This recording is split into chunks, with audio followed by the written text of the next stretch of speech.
මේ වැලිමඩ මස්පන්න නගරය මීට පෙර දක්නට ලැබුණු ආකාරයයි. පැවති අධික වර්ෂාවත් සමග පසුගිය 26 වෙනිදා සවස් කාලයේදී මස්පන්න බස් නැවතුම්පලට ඉහළින් පිහිටි මේ කන්ද නායකයේ නගරයේ ඉරණම මුළුමනින්ම වෙනස් කරමින්.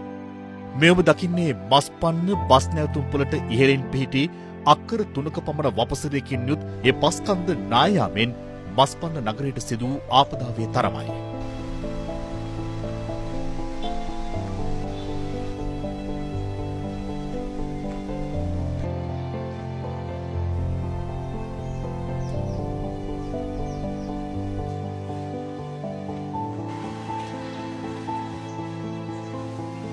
මම මේ වෙලාවේ හරියටම ඉන්නේ පිහිටි පොළව මත නෙමෙයි.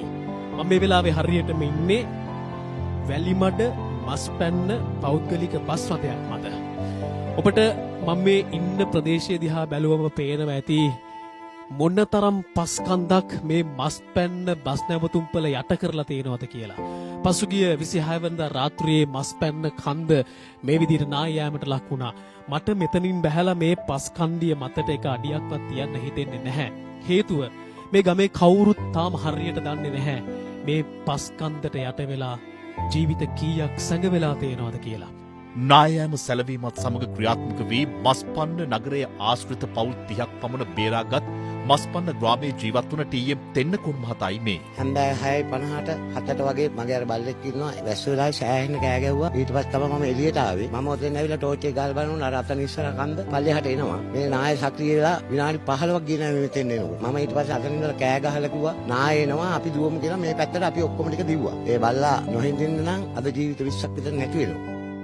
මස්පන්න නගරයට ඉහළින් පිහිටි කන්ද නායාමෙන් මස්පන්න නගරය අඩි 40කට ආසන්න උසකට පස් කියු 15000කින් පමණ යට වුණා. වැලිමඩ මස්පන්න ප්‍රධාන මාර්ගය සම්පූර්ණයෙන්ම අවහිර වීමෙන් මස්පන්න ප්‍රදේශීය ජනතාව වැලිමඩට හෝ මහනුවරට යාගත නොහැකිව කොටු වී සිටිනවා.